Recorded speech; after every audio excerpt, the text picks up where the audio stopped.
It's so great. Would you agree with that, Joe? Yes. I mean, just the thought of being able to accomplish something and doing something on your own, it makes you feel really good, and all of a sudden your self-esteem goes through the roof. I mean, it just goes up there. Yeah, it does.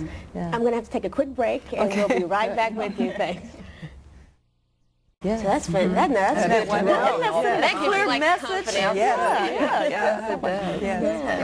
But I think in order for us to go bigger and to really have the support we need, we are going to have to network, and we're going to have to network nationwide. Yes. To get that support that we need to make our businesses grow. See, I believe that. Well, I think too that's the reason why businesses here in Wichita, especially our female-owned businesses, are so successful. They started out so few. And those who started out early are still working. I have a very good friend who started out just in the back room of Sears, just doing alterations, and now she is a major owner of many alteration shops across the state. See, that's fantastic. Have you found your bank is more... I think that our bank has been very good and supportive of women who are coming through.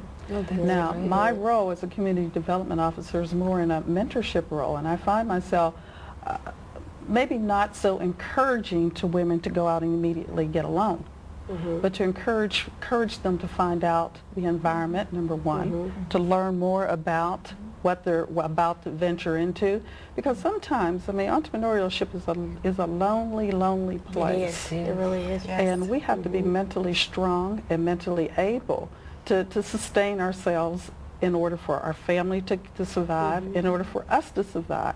And if we can do that, we'll grow just as we've grown here. Well, Wichita is a very good environment for women in Very business. much so. You know, the Chamber is very good about helping. The Convention Bureau is very good about bringing people that are from out of town into your businesses.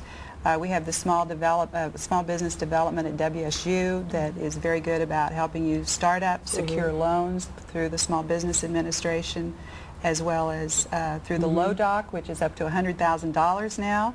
And they have an entire division that's strictly for women in business. Exactly. Wichita is a great place, period, for entrepreneurship, whether you're a woman or a man. I'm learning that because I wanted to get out of Wichita really fast, you know, and I thought the entertainment business was going to be the answer, and it was going to be great, and I've seen all this stuff on television. You get out there and you feel like you just see these people are just well, Keira, kind you can of do in a lost cut, you know. But you can do the entertainment business here. I look at no matter where I look you at the are. little theaters. I mean, the Cabaret Old Town.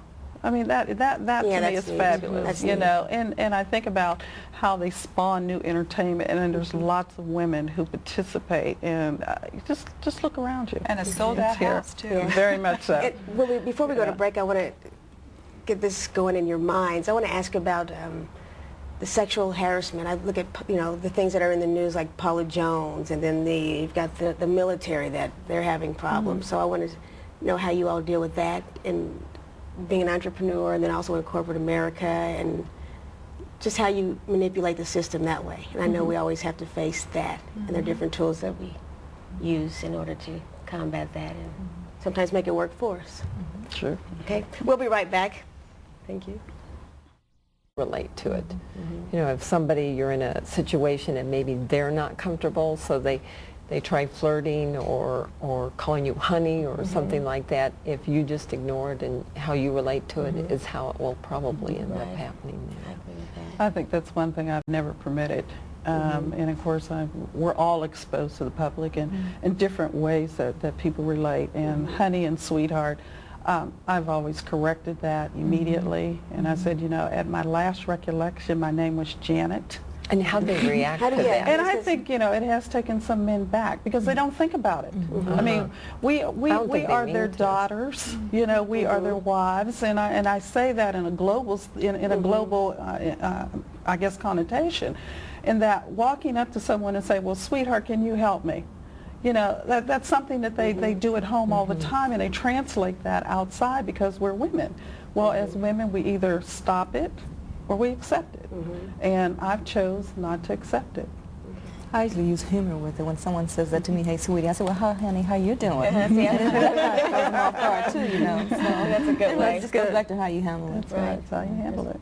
I know, you know, in my 20s when I thought life was fair, you know, I'd be mad about things, but I just have learned to to deal with certain situations, and like Gail said, with humor. And I don't mind so much sweetie and honey, and I'm back at honey, and you know, as long as it's not uncomfortable. And I guess that's how you gauge it. Well, I think it's how professional you act. I think size has a lot to do with it. You know, I'm a tall lady, so people tend to kind of shy away of approaching me too friendly, I should say. But what about when you were going after certain contracts? Did you ever feel? Do you know that only one time I remember I was closing on a real estate transaction, and the person that I was dealing with, it was just the two of us, and he handed me in fact I was selling something, and he handed me the check, and he said to me, "Do you mind if I kiss you?"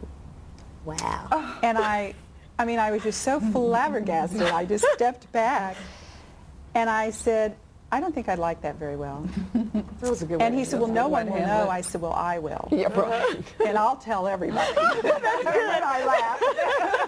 And so they dropped it. And he forgot about it. That's great. And then I had a banker once, after I was 20 years in business, by the way, and had wonderful credit, and it was during the time when they weren't making any loans in real estate.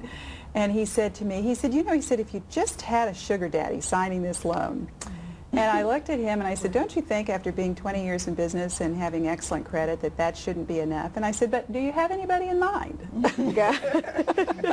And then I tell the story a lot. Just for revenge. Good. Good for you.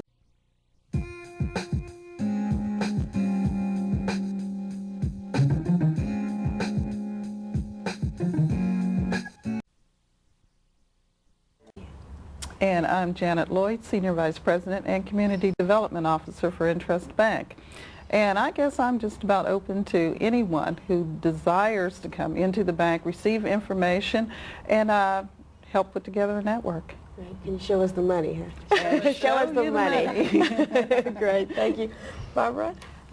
I'm Barbara Hoffman, and I'm president of Green Acres, a natural foods market, and Tropical Designs, a tropical garden center. Been in business for about 25 years, and we're in Bradley Fair. And as far as starting your own business, would love to share with anybody some of the challenges that you meet every day and how to make it. That's fantastic. And Gail Finney? And I'm Gail Finney. I'm the Executive Director of the Wichita Minority Business Development Council. And our goal is to open as many doors for minority-owned businesses as possible. And we're located in the Chamber of Commerce at 350 West Douglas. And we're open to assist any and everybody at the Chamber. And I welcome you to come down. And thank you. Thank you all sincerely. Thank you, Keira. We're going to have to close now. And I thank you all for joining us once again. And I hope you've learned as much as I have on today's show. Thank you, and have a good evening. Thanks.